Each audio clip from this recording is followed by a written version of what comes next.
Good afternoon, everybody. My name is Will Pomerantz. I'm the director of the Kennan Institute, and I would like to thank you all for joining us for the Kennan Institute's annual James H. Billington Lecture. And a special thank you to the Wilson Center's Science and Technology Innovation Program for co-sponsoring today's events. The James H. Billington Fellowship was established in 2016 in tribute to the co-founder of the Kennan Institute, the former director of the Wilson Center, and the former Librarian of Congress. Dr. Billington made enduring contributions to the field of Russian studies and our nation's ability to understand and maintain bridges and dialogue with the Russian people. We are proud to host this annual lecture in commemoration of the contributions of Dr. Billington and as a way of highlighting the young scholars who continue the critical and fascinating research into Russian culture and history. Before I turn things over to Jill Doherty, I encourage everyone to stay up to date with the Kennan Institute by visiting our website and subscribing to our blogs and to our podcast. And without further ado, I'd like to introduce our moderator for today's lecture, Wilson Center Global Fellow, Jill Doherty. Thank you very much, Will. Really glad to be here and glad to do this. We have a nice group here in person for the event, and then we also have quite a lot of people online. So when we get to the Q&A portion of this, and we want a lot of questions, please, we'll be able to, have people in the room and then virtually asking questions. And just a housekeeping note, for anyone online, if you do want to pose a question, please, you can submit it via email to kennan@wilsoncenter.org, or you can use Twitter @Kennan Institute, or on our Facebook page. And as usual, name, rank, and serial number when you're asking the questions. So I wanted to begin with just kind of setting the scene. Stanislav and I sat down about a week ago and we talked about this, kind of what would be interesting to approach, and now I'm meeting Sean, so I think it's going to be a good discussion. But just a few remarks, very brief. In so many discussions about international events, we talk about the rules-based order, and often how it's under siege, primarily by authoritarian regimes and rulers. And the definition of that order usually is focused on political, economic, and military rules of the road that came into being right after the Second World War. But there's another factor affecting global order that's pretty new, and that's our subject today, digital technologies. Until now, the United States was the dominant power in that sphere, but today governments around the world are struggling to define the principles and the institutions that should govern digital technologies. And leading that challenge is Russia. Our speaker is the 2022-23 Billington Fellow Stanislav Budnitsky, who's a scholar of global and Russian media politics. And his current book project examines the struggle between Russia and the West over governing arrangements of global telecommunications in the post-Cold War era. And today, he's going to explain how Russia is developing its cyber diplomacy, and he'll also be, so to speak, our guide in the midst of this global digital disorder. Also joining us to discuss this issue is Sean Powers. He is Director of Strategic Planning and Communications at the Bureau of Cyberspace and Digital Policy, U.S. Department of State. So, without further ado, Stanislav, please begin. Hello, everyone. Thank you, Jill. Thank you, Will, for the introduction. Thank you, Sean, for being here. I very much look forward to our discussion.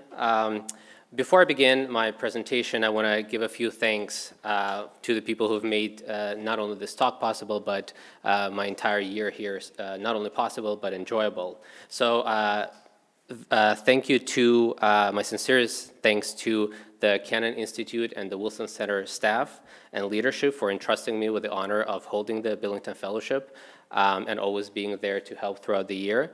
My colleagues at the Wilson Center and the Kennan Institute, from whom I've learned so much, both in formal capacity through our workshops and informally through the chatter over the cooler. I'm also indebted to my research assistants, Andrew Leflanchik and Grace Sansbury, who have been working very hard to contribute to this project throughout the year. And finally, thank you to the audience in the room and the audience online. One thing I learned over this past year in DC is that on any given day and practically any given hour, there is no shortage of amazing events to go to, so I appreciate you choosing to spend this hour here. So today, let's see if it works, perfect. Today, in the next 25-30 minutes or so, I will share some insights from my ongoing book project, which I've been working on here as a Billington Fellow over the past year. And as Bill mentioned, it deals with sort of the Russia-West dynamic in the context of the struggle over global principles and institutions that govern digital technologies. And as you can see from this photo illustrations, this debate, this struggle has become very high stake, high profile, and highly contentious, which is what I refer to when I say the global digital disorder. Obviously, it's a sort of cheeky marketing title, but this is kind of the essence of what I understand by this term.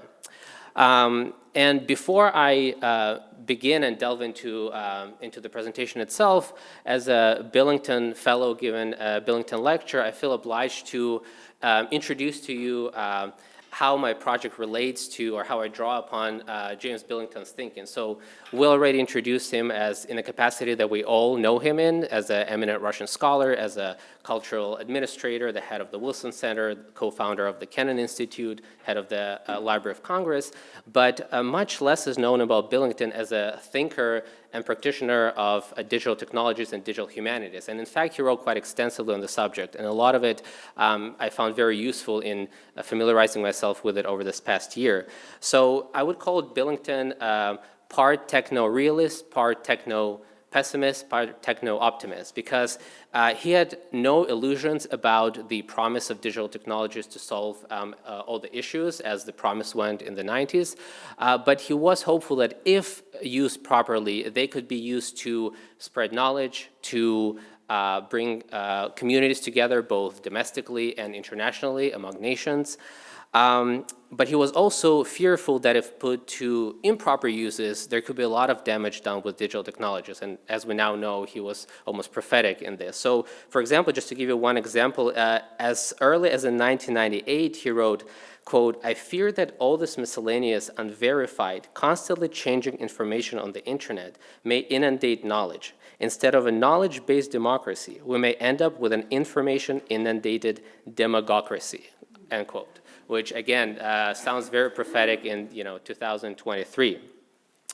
So one of the pillars of Billington's thinking about and writing about information technologies concerned their effect or their potential for international relations or relations among nations. And so here is a quote from the signing of the Telecommunication Act, which was a comprehensive, sort of the first major comprehensive legal policy framework that ushered the United States into the digital age, if you will.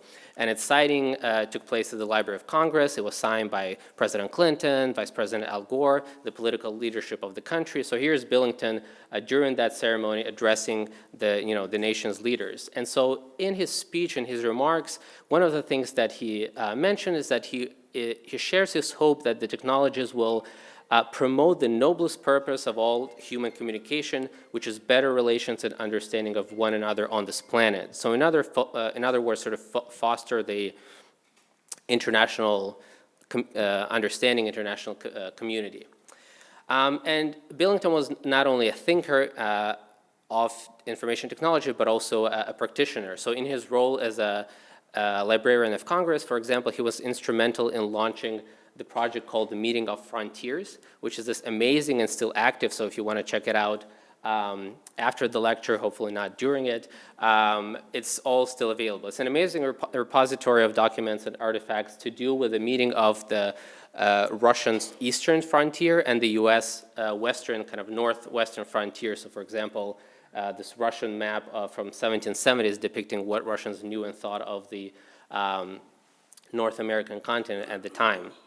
And so to borrow this metaphor about meeting of frontiers from Billington, the project and today's talk basically asks why have the frontier, this very frontiers between Russia and the US, not geographically speaking, but metaphorically speaking, instead of coming together as Billington hoped in 1996, have grown so far apart? Why are we now in this era of digital disorder, as I call it?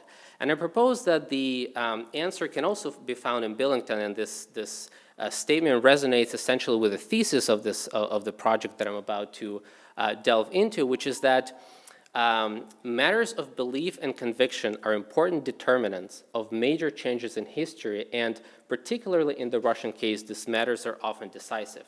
And this comes from a book, Russia in Search of Itself, which came out in 2004, and which discusses the Russian society's debates and discussions in the 90s about the purpose, the identity, the future of the new Russia. And so, much like Billington, I take the Russian ruling elites and the wider Russian society's beliefs and convictions about Russian identity, Russian place in the world, who Russian foes and friends are, what Russia's future is, what principles should Russia follow in its international relations as determinants, as determining or directing or informing, if you will, Russia's approach to foreign policy, generally speaking, and specifically to the foreign policy, to the cyber diplomacy, as we now call it today. So the project covers 30 years of Russian involvement in the global debates about governing digital technologies. This helpful mapping just shows you the extent to which this field has grown and all of the issue areas that we now understand by this global digital order. And accordingly, it's a whole maze of institutions, organizations, processes that are involved in governing that space. So this is just to give you, not to study up close necessarily, but just to give you a sense of how complex and contentious this arena has grown over the 3 decades of its existence. Because 30 years are impossible to cover in 20-25 minutes, what I'm going to do instead is I'm going to zoom in on 2 specific points in that 30-year history of Russia's challenge to the global order and challenge to the digital order specifically. And the points that I picked are its very beginning, so the year 1992, 1993, the first years of Russia's existence as an sovereign state, the post-Soviet sovereign states, and the present moment, 2002, 2003. And the reasons for that are twofold. First of all, in both of those historic episodes, we see the tectonic shifts of the global digital order. Obviously, digital order and global order, generally speaking. So obviously the post-Cold War moment of the early 90s, and now which feels like, or at least the actors involved in it themselves talk about it as a moment in which we're seeing the rearrangement of the global order. And the second reason is because they're so different in terms of Russia's ideology and regime. So obviously the years 1992-93, Russia's most liberal point, possibly in its entire history. Today, it's, if we think of it as a trajectory, its most illiberal point. And yet, as I will show and try to convince you, there are some constants which we should be paying attention to. Constants to do with Russia's perception of itself as a great power, its worldview, and its specifically multipolar doctrine of multipolarity. So to begin and to delve right in, and so in each of these episodes, what I'm going to do is I'm going to demonstrate and share sort of Russia's thinking and Russia's talking about itself in the world, and how that affected Russia's participation in global digital governance at the time.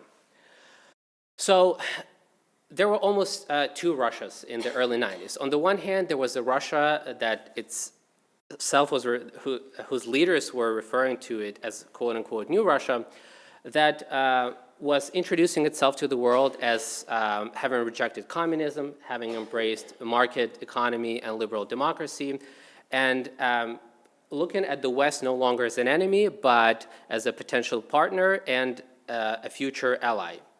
So this is a photo, for example, from the speech by President Yeltsin, his address to the Congress, also down the street, in the summer of 1992, in which he refers to the Soviet times as 75 years of nightmare, saying things like the communist idol, fell, and we will make sure that it never rises again. Talks about the market economy, liberal democracy as an inevitability to which there is no alternative, on which Russia will never go back, and refers to the and says things like that today the freedom of America is being upheld in Russia. And particularly in this room, I think another quote from the speech will resonate, which is when he said that, quote, "History is giving us a chance to fulfill President Wilson's dream, namely to make the world safe for democracy." And at the same time as Russia is presenting this new face, in which he also says that it is fundamental principle of new Russia to be generous and to share experience, moral values, and emotional warmth, rather than to impose and coerce. Together with this Russia, there's also Russia with its own old great power ambitions, but what I call it great power ambitions with a twist, and I will explain in a second what twist that is.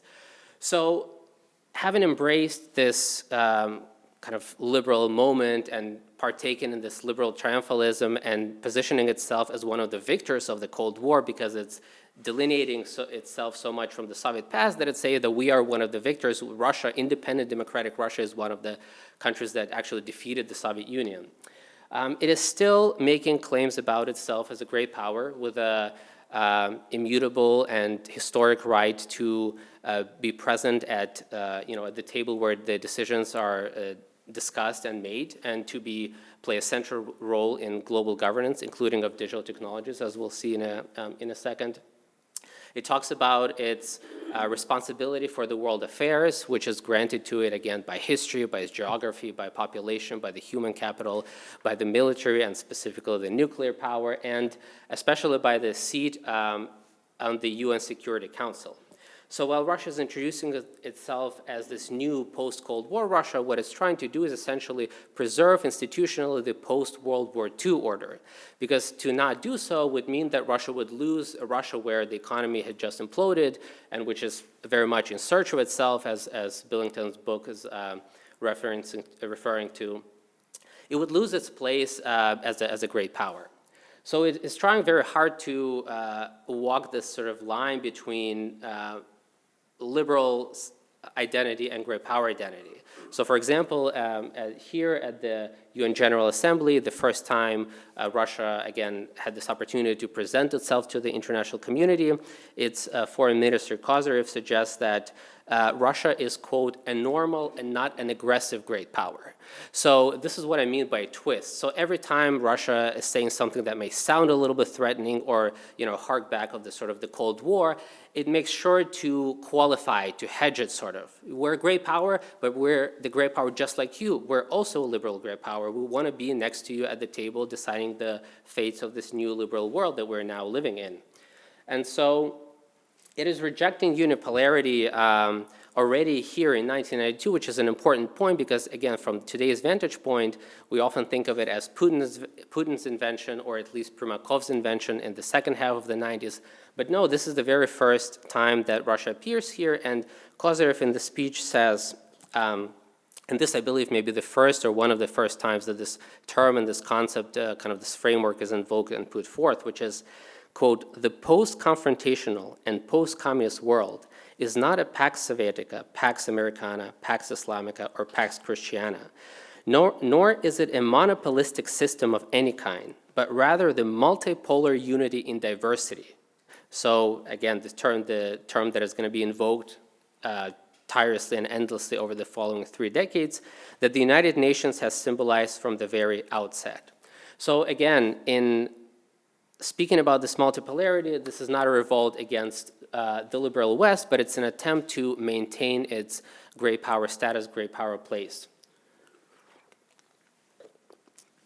And these are some of sort of the key tropes, key arguments for maintaining this institutional arrangement. And so what I want to do next is what I do in the book, where I basically, throughout the book, I look at two sets of ideas and texts and discourses. One to do with Russia's national identity and foreign policy discourse, as presented in the previous few slides. And the other is Russia's discourse that is found in the speeches, in meeting minutes, in proposals, and in concepts and in various other documents that illuminates Russia's approach to the digital order. And of course, given the restrictions of the presentation format, this is a very kind of crude juxtaposition, but this is what I'm trying to do in the book, which is to show how one set of ideas about who Russia is, where Russia is in the world, shapes or informs or structures, and has done so over the past 30 years, how Russia approaches global governance of digital technologies, the global digital order. And so for the years 92, 94, and then when we come back to the present, I'm going to look at this body, which is the United Nations International Telecommunication Union, which is the specialized agency of the United Nations in charge of global governance of telecommunications, sort of like WHO is in charge of the health governance. And this is Russia's preferred body to govern global affairs within vis-a-vis digital technologies, as opposed to the sort of US-centric or US-led or US-dominated governance system. And so every few years, ITU holds its major conferences, and this is an artistic rendition of one of them. And it is at these conferences that Russia is making sort of the following statements and the following proposals that I try to highlight. So much like with its diplomacy general, first of all, Russia is presenting itself to the world of digital governance. And it's suggesting that, on the one hand, this is the first time that a Russian delegation is taking part in it. On the other hand, Russia was one of the founders of the organizations, of the 20 founders of the organizations in the mid-19th century.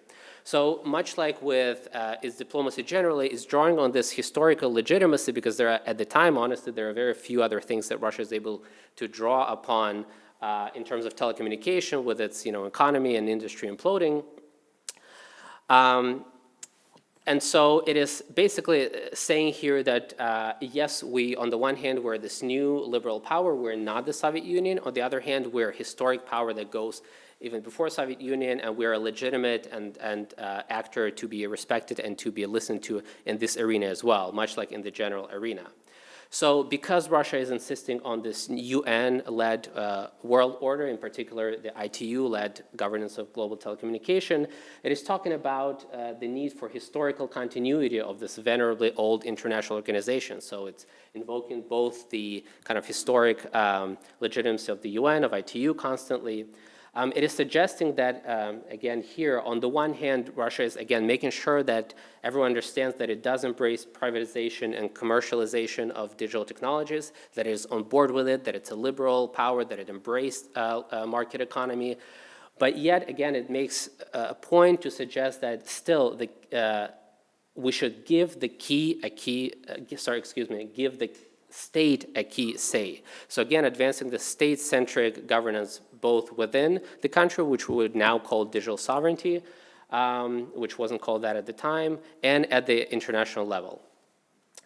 And so again, here it closes its proposals by suggesting that we as a ITU community maintain and consolidate the leading role and responsibility of states in the work of the ITU, and the ITU itself as a United Nations body responsible for these things. So again, as you see, all of the key pillars, all of the key principles and institutions that Russia is advancing as to lead the new post-Cold War world are the same principles and institutions that translate or inform its approach to governance of digital technologies globally. And a couple of years later, at the 1994 conference in Kyoto, once again, Russia is talking about and advancing the state's sovereign right to manage its own telecommunication. On the one hand, the ITU, the state-based international organization, to govern it internationally.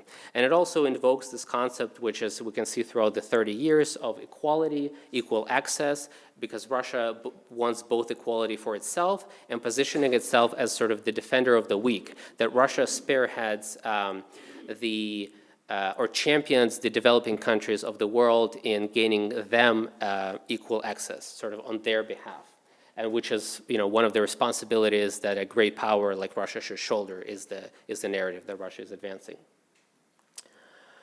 And so I want to fast forward 30 years, and again in the book, I go throughout the whole thing, so you'll just have to believe me, I guess, that in between this 30 years we see a very similar dynamic, increasingly contentious, increasingly antagonistic, and sort of this is kind of the tension, the building up of this tension is what I'm tracing.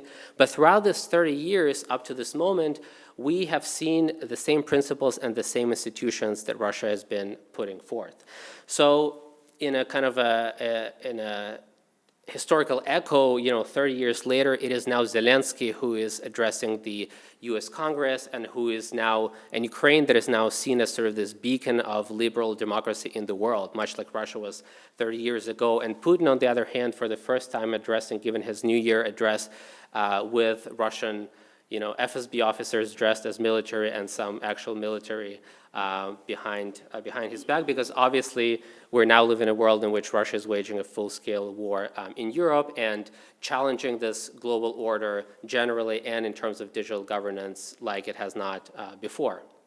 And so on the one hand, we see drastic change. We see Russia at the very end of the spectrum from liberalism to illiberalism.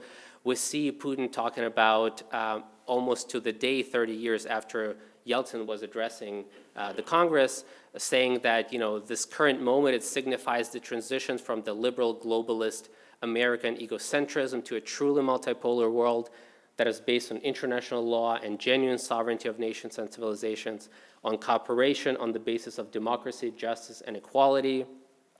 And by the way, just to give you one example of this interesting twists and turns of these discourses and the positions and the propositions, which is that democracy, when Russia was speaking about the new democratic world order in the early 1990s, what it meant and what it referred to is a world of liberal democracies, that the entire world now has embraced or will shortly embrace liberal democracy because there is no alternative. Over the years, democracy in kind of Russian foreign policy lingo has come to mean the complete opposite. It means Russia, because Russia is claiming that it's trying to democratize the world, by which it means trying to give each country the right to be whatever kind of system it wants and to pursue whatever kind of foreign policy it wants. So it's a democracy from the US dictate and from the US monopoly, from the US hegemony that dictates, or in Russia's sort of argument, others how to behave. So it's a complete inversion of the term of democracy in global context from what it was in the early 1990s. So just an interesting shift. So this and the next slide, they come from the Russian foreign policy concept that came out just a couple of months ago, which is its sixth overall, and which came out again almost to the day 30 years after its first one. And the first one, again, it is filled with this idea of Russia rejoining the Euro-Atlantic world, with Russia promoting liberal democracy, with Russia being a kind of a liberal, responsible great power. And we see a different kind of Russia emerge in this concept from a couple months ago, right? Russia refers to itself as a country civilization, whereas 30 years prior it was talking about joining the kind of the one humankind, the global civilization, or rejoining the global civilization after sort of 75 years of nightmares. Yeltsin referred to the Soviet time, that Russia was emerging from this captivity. Instead of a Euro kind of Atlantic power, it is making a point to emphasize its Eurasian and Euro-Pacific orientation, so that it's turning from the west to the east, and that's where kind of its frontiers are now.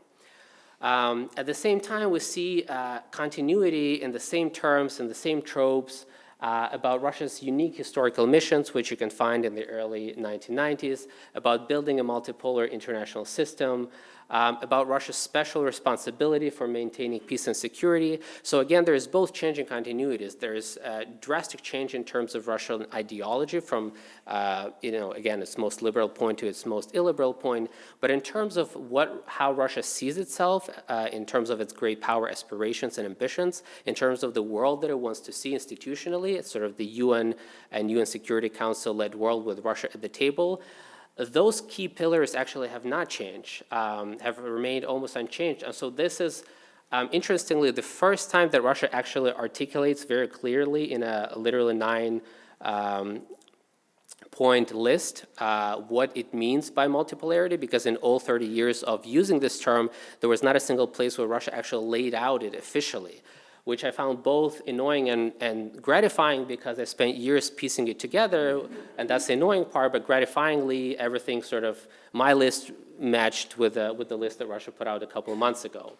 And so again, here you see that the core pillars of what Russia is proposing here is the sovereign equality of states, the rejection of what it perceives as hegemony, which is sort of US-based unipolarity, the primacy of international law upheld by the United Nations, the diversity is basically unchanging, more or less, from the past 30 years. And so as I'm running out of time, what I want to introduce next is to show you an example from an ITU conference, so the same conference that we saw in 1992, 1994, that took place in September 2022, so last year. And the significance of this conference was that that conference was electing the Secretary General of ITU. And it so happened that the Russian candidate was running against an American candidate. And of course, again, this was September 2022, so this was half a year after Russia's invasion of Ukraine. So the heat was really high, and the world's attention was drawn to this election. And so these are quotes from the election program, election campaign of the Russian candidate. And here again, I highlighted the fact how incredibly, remarkably persistent these tropes are, and how consistent they are from the previous 30 years, what we saw a few slides ago, and how much they map onto Russia's kind of great power multipolarity discourse, broadly speaking. So the candidate, Rashid Ismailov, is talking about the need for the ITU to not be part of a unipolar world, for every country to be there on an equal footing, for every country to enjoy digital sovereignty and to be able to play an independent role. And as 30 years ago, and this is perhaps my favorite sort of historical echo, because it's fascinating the degree to which this did not change, he again invokes Russia as a founding member of the ITU, so this historical legitimacy is sort of one of the favorite tropes in Russian discourse generally, and specifically vis-a-vis the digital sphere, and Russia's special responsibility for the world and for the digital order, and the responsibility that it will reshape it for the benefit of all. So again, this idea of US egocentrism versus Russia taking care kind of the weak of the world. So it suggests that we must attract new participants from the developing countries, strengthen the role of the ITU, preserve ITU's heritage and tradition. Again, recall the slide from 1992 where Russia explicitly talks about the need for historical continuity, so same thing. And lastly, the need for broad demonopolization of ICT. And again, whenever Russia invokes monopoly, hegemony, this is basically a euphemism for the sort of US-led, US-centric, US-dominant digital sphere. So just to conclude, there is both change and continuity in Russia's approach to the digital order. On the one hand, there is definitely change in the ideology that underlies it, undergirds it. So as mentioned, as I tried showing, Russia went from its most liberal to the most illiberal point. At the same time, structurally, it's incredible how little has changed. Even though Russia saw itself as a liberal great power in the early 90s and is very much an illiberal great power today, the kind of principles and institutions that it is advancing on the world stage in terms of global governance and global digital governance specifically have remained remarkably similar, even if now they're couched in a much more antagonistic rhetoric. Another point that I'm making in this project is how national identity directs digital diplomacy, which is, again, this linkages and correlations between the Russian ideas and discourses about itself, generally speaking, and how it acts and in terms of cyber diplomacy. And lastly, sort of the broader conclusion is about the enduring significance of nationalism in the digital age. I mean, I guess it's, especially after the beginning of the war, it's sort of a redundant point because I think it's all now clear how nationalism is definitely did not go away, but the project shows that it didn't just return as a lot of the, for example, media discourse suggests, but that it really never went away. And so it traces the ways in which Russian nationalism specifically, but I think this point applies broadly beyond Russia, has shaped and informed its approach to the global digital order. And so I think the scholarly community, policymaking community ought to employ more of sort of cultural, historically informed analysis, what the Wilson Center is famous for, in tackling these issues, because as we see, their roots go back decades, if not centuries back. And I will stop here, and I very much look forward to Sean's remarks. Thank you all.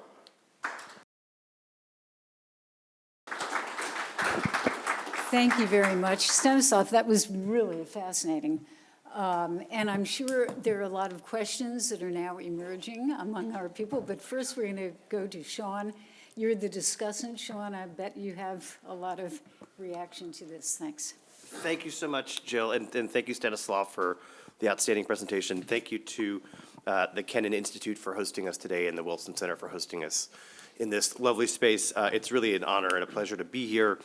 I'm currently at the State Department, but I'm also a recovering academic who wrote a book on the geopolitics of internet governance, published in 2015. And I think that you and I may have done more research on the International Telecommunications Union than any two other scholars in the last 30 years. And I find it to be awesome to be able to sit next to you and talk about these issues. I loved the images too, by the way. I mean, I love the content, but the images were really added a lot of context. So thank you for those. Before I react to some of your conclusions, I just want to say how startling it is to really reflect on how Russia has changed over the past 30 years. And as you read through Yeltsin's speech, sort of how Russia was inviting democracy, how Russia was going to become a democratic country, I couldn't help but remind myself of that was the exact same time where Russia actually invited Radio Free Europe, Radio Liberty, to open a bureau in Moscow at the end of the Cold War. In a previous lifetime, I was over at the U.S. Agency for Global Media, which oversees RFERL, and I had the unfortunate opportunity to see that bureau get ransacked and closed just less than 2 years ago. So quite a change, a sea change, I think is one way to put it. So I think this presentation is prescient and timely, and I think it really helps elevate the conversation about something that we think needs to really be surfaced across the foreign policy community, which is technology policy and technology innovation are now more than any other time in human history at the foundation of geopolitical power. And it's hard to understate to the significance of technology policy, that is to say the guidelines, the rules, the investments, the research that is driving both the guardrails around which and innovations in technology, but also the innovation piece and how, in particular in a world that is increasingly reliant on artificial intelligence, how small and incremental improvements compound on one another, just like our savings accounts often compound. And so even a week or a month of an advantage when it comes to AI can generate generations of advantage in the long term.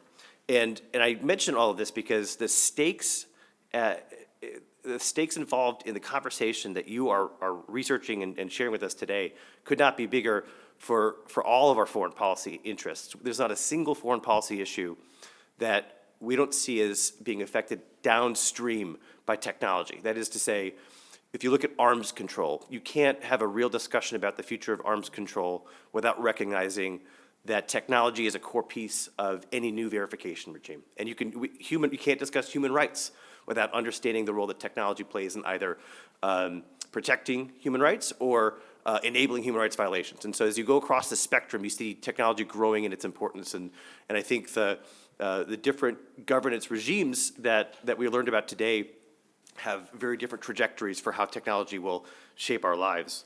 I also, I'm startled, there was a really great slide in the presentation that was from Joe Nye in 2014 that outlined the kind of the really complicated and over 24 various governance institutions that are touching on the internet.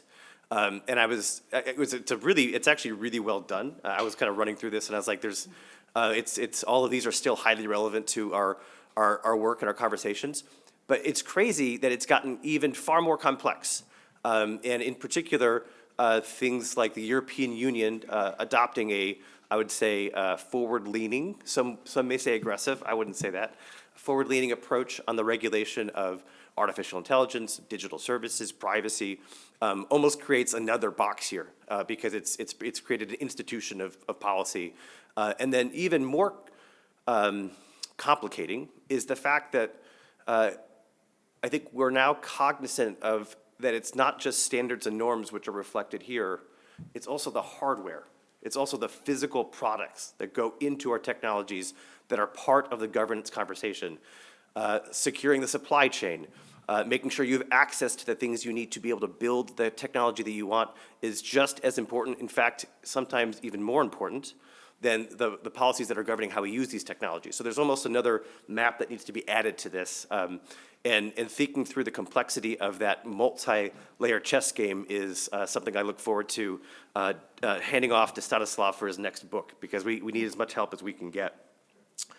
Another observation that I think differentiates today's internet governance discussion from maybe the one a few years ago even, is that techno-isolationism, this idea of internet sovereignty, of digital sovereignty, as the Russian ITU candidate eloquently spoke of last year, I think had a certain attractiveness to it in a world where it didn't have profound consequences for what your citizens could do online, which is to say, we've seen successful models of internet sovereignty in the case of China, to a certain extent, maybe Russia, to a certain extent, maybe Iran, and you could see some attractiveness there.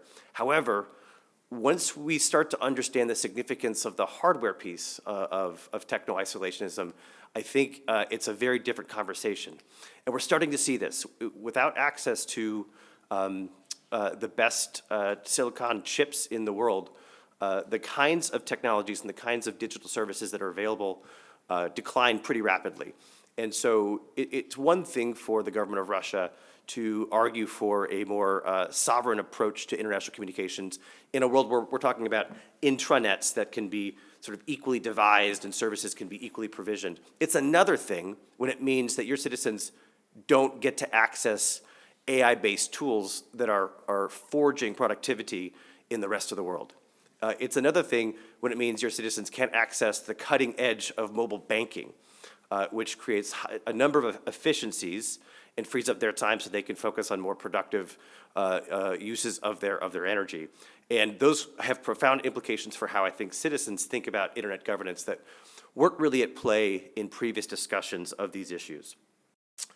Going back to our ITU conversation, one of the things that I found fascinating about the International Telecommunications Union, which is the second oldest international organization, international governance body. It's the first oldest still existing, but it was the second one that was created. The first one that was created was the Universal Postal Union, or the earlier iteration of that. And what drove countries, the 20 countries, to come together in the 19th century to, for the first time, agree to a shared sovereign decision, which is to say, give up their ability to decide how to manage these issues domestically and agree to certain principles that may not be what they would do if they were acting on their own, but collectively is in the best interest of all of those governments, was two core principles. One is interoperability. Our communications systems do not work if they are not interoperable. You cannot mail international packages if once it gets to the French border or the Swiss border, their system doesn't know how to handle your package. And so governments needed a system of rules and policies that would standardize how packages and then eventually wireless communications through the ITU would be transferred that would be universally acceptable. And that concept of interoperability is why when we get on a plane and land in Zimbabwe or Mozambique and we turn on our phone, your phone works. And it's an incredibly powerful concept. And I think it speaks to the strength of the ITU's longevity. The second concept, which I think is also timely, is what at the time was called the integrity of communications. The integrity of communications. Long and short, governments were terribly concerned that when they sent a letter, a diplomatic letter in particular, that there was no system that would ensure that that letter was not ripped open and read by the 16 intervening territories that it may have to pass through from point A to B. And so governments came together in the 19th century and said, look, we need to be able to trust these systems to deliver these messages as they were meant to be delivered, and have a system of rules and principles that says we're not going to read your mail and you're not supposed to read our mail. I think it's a pretty incredible concept that has a lot of relevance today, and I think the ITU's relevance and interest in the ITU goes back to these two core concepts. One thing that I can't help but note is the 2022 ITU election was truly crucial. I think the United States government has recognized the need to re-engage on all issues international communications. That's why Secretary Blinken established the Bureau of Cyberspace and Digital Policy as part of his modernization agenda. The election wasn't just between an American citizen and a Russian citizen. It was really two different visions for the future of global connectivity.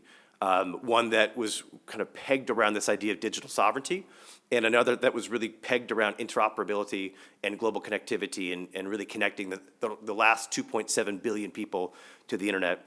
And a lot of work went into articulating a vision for Doreen Bogdan-Martin, who is the American citizen who was running against the Russian. I say that because she was not like an American.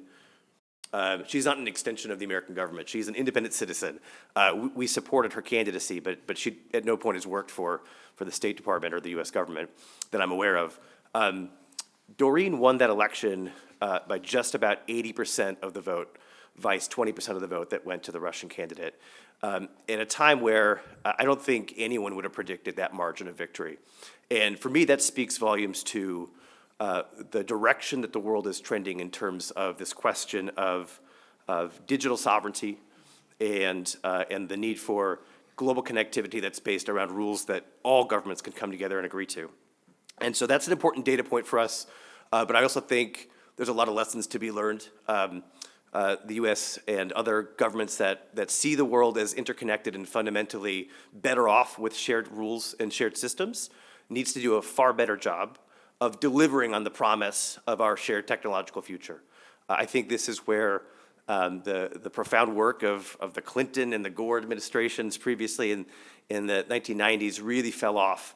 And where we really need to pick the ball back up is in two places. One is making sure that we are investing in connectivity around the world, not just in rich countries, not just in rich parts of countries, but around the world so that everyone has the ability to be online and benefit from the variety of services that are increasingly making our lives far easier than they were before the internet existed. And the second piece of this, and this is more complicated, is making sure that we have the right guardrails in place to ensure that everyone's digital experience is safe and enjoyable and good for humanity, and we need policies that mitigate the variety of harms that continue to pop up and in some cases proliferate and truly need to be managed. And so that's really an area where my bureau spends a considerable amount of time thinking about what kinds of guardrails do we need in the case of generative AI, for example, to make sure that these new tools and systems are really energizing productivity and not energizing hate speech or disinformation or cybercrime. And I'm hopeful that with the help of allies and partners around the world, brilliant academics, and many of the folks in this room, that we can forge a path forward that both embraces a shared technological future that is empowering and productive, but also really focuses on ensuring that our experiences are far safer than they have been in the years past. So with that, I will wrap up. I thank you for your time today, and thank you again for the presentation. Thank you, Sean. Great. That was great. And I'm looking at the clock. I know there are a lot of people who probably want to ask questions. So I'm going to open it to the floor here. We already have one online that I'll get to. But can we start? We have one hand already. Please go ahead. If you would introduce yourself, identify yourself, please. It's Eric Laura, professor of Russian history at American University.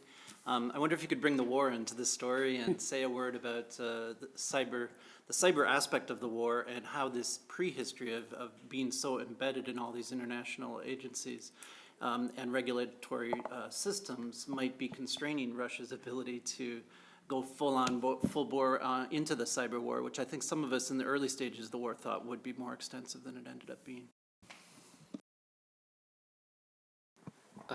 Thank you. So first of all, read Sean's book. It's called The Real Cyber War. It's a must read if you're studying digital technologies and their politics. So first of all, I don't specifically specialize in cyber war, so I will speak not as a sort of quasi-dilettante in this area. But I've read reports that it's been far more extensive than we think it is, or at least journalistic accounts of it. So I think, first of all, the question about its extent is something that is debated right now. It's an important point that Sean mentioned that I forgot to mention, that when I was talking about the elections in September 22, that yes, actually the Russian candidate lost by a huge margin. So that's, I was going to say, but I forgot. And I think in terms of Russia's position and in global governance generally and specifically telecommunication, this is the best illustration of how Russia's war has affected instantly, within months, its position. Because, Russia refers to its role as a founding member of ITU in 1865, if I'm not mistaken, but we're in 2023, and if it's becoming this international pariah, then no matter the number of times that the Russian candidate invokes Russia's historic legitimacy, its credibility and legitimacy today has been wounded so much and undermined Russia's position so much. So I think this is just one and very instant, explicit example of how it undermined Russian position, because I think that maybe Russian candidate would have lost anyway. That's possible, but I think everyone, and we chatted with Sean before about this, I don't think anyone anticipated the margin to be so big and the victory of the American candidate to be so resounding. So I think in the interest of time, I'll leave it at that for now.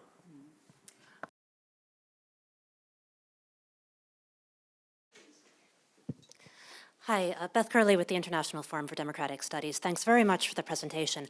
I guess what I wanted to ask is if there were patterns, and particularly if you saw more change when looking at the substance of the positions that Russia was advocating within these forums, because a lot of these principles that you outline, I think, would be very familiar to those of us who have looked at Russian foreign policy in many different contexts, right? Looking at Russian international forums generally, they're not necessarily specific to the digital sphere, but I think there are characteristics of Russian foreign policy, like the concept of information security, right, and what is and is not okay for the state to regulate in that domain, that are a little more specific. I think there are things about Russia's approach to digital governance institutions in particular. So just to give an example, you mentioned Russia's preference for the ITU because it was less US dominated, but people in the digital rights world might say that it's also because it's less multi-stakeholder and more government-dominated, right? So what are sort of the particularities of this narrative in the digital sphere that have come out to you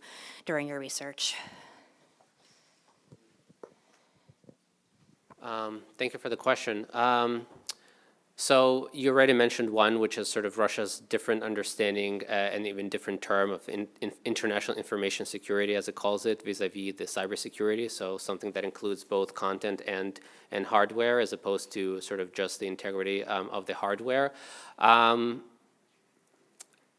Primarily, this project is interested precisely in the claims and arguments and positions vis-a-vis the institutions and the principles that govern it. So I've come across, in reading this policy proposal, something to do, more specifically with this or that standard pertaining to, radio frequencies or things like that, which fall under the mandate of the ITU, for example.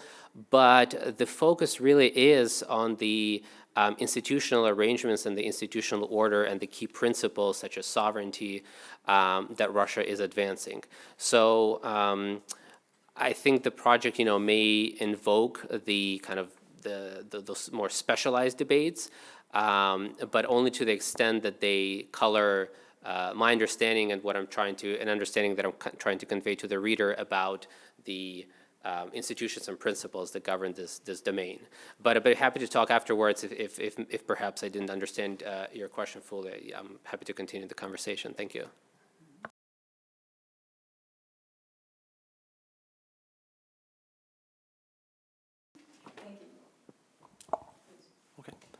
Thank you. Michael Keyes from the Kennan Institute. Going more to the Russia dimension here, your thoughts on the idea that the bulk of Russians don't want to be driven by our speed in terms of productivity and efficiency, that they would be willing to live life more slowly, that they would be willing to be less efficient, and if necessary, to be isolated, to live life as they want. And so in that respect, maybe the positions that Russian officialdom are taking are in some ways democratic in that they're responding to the desires of the Russian people. I'm happy to take this, but also if Sean, if you want to respond to any of the previous questions after this, I didn't want to monopolize the floor. First of all, with regards to the speed, it depends what you mean, because in many ways, Russia is much faster than the US, I'm sorry to say. In terms of, for example, e-governance services, which are, I would say, quasi-non-existent in the States, Russia is, light years ahead, and they're actually extremely efficient, extremely fast, extremely convenient.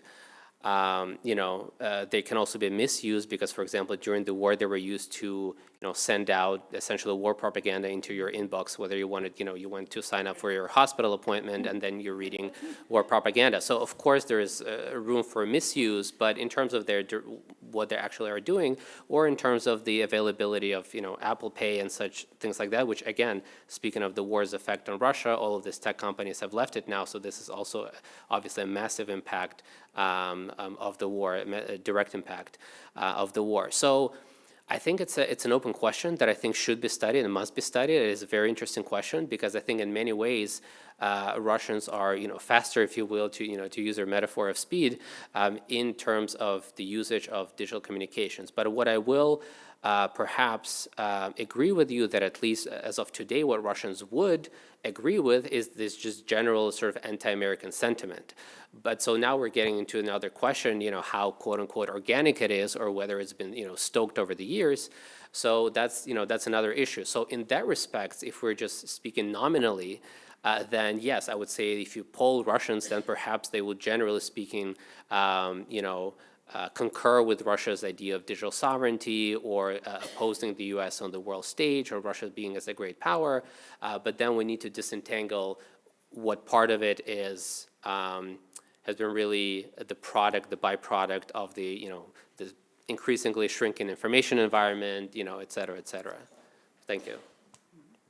Okay. Could I ask the organizers, could we have 5 more minutes, or are we finished exactly at 3? All right, 5 more minutes.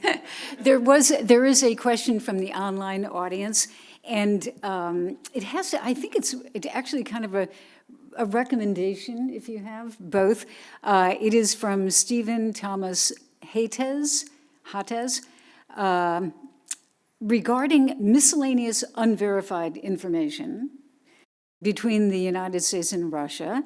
And he says, a quote from earlier in the lecture, "Can any further sources be recommended to further the study on the amount of disinformation that's out there?" So this is really, I guess, reading or research recommendations. It's a great question. I'll give you a State Department answer, which is the Global Engagement Center, which is a relatively new part of the State Department, has published a series of reports that really look at the architecture and the infrastructure driving much of the disinformation around the world, and sort of the various apparatuses that the Russian government and increasingly the Chinese government, as well as the Iranians, have invested in on really every major social media platform. And these products are excellent and really good resources. A non-State Department answer, which is not to say it's contradictory, I think the most brilliant scholar of disinformation that I'm familiar with is Peter Pomerantsev, who actually worked in the Russian TV industry as a young adult, and I think quickly realized what was going on, and eventually left Russia, and then wrote a series of really fantastic books about the various ways in which the Russian government and Russian people support disinformation and the consequences that those actions have for democracy writ large. There are many others as well, but if I had to say one person who I think is my go-to expert on disinformation, it's Peter. That's great. Stanislav, do you have any last comments or anything that you wanted to add? No, I just want to reiterate my gratitude to everyone here and online for engaging, and for Sean and for Jill for accompanying me in this lecture today. Thank you. Thank you. I can honestly say that this felt like the fastest 1 hour because it raised so many different issues on so many different, levels of what we're dealing with in this modern world. And really, it was a high-level discussion, but I think there's some very practical things that you mentioned as well. So thank you very much. So again, formal thanks to Stanislav Budnitsky and Sean Powers. We'll be hearing more, I'm sure.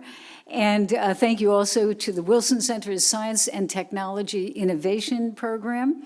And a little promotion here for if you want to visit the website of the Wilson Center, there's a lot to keep up to date with on upcoming events and publications.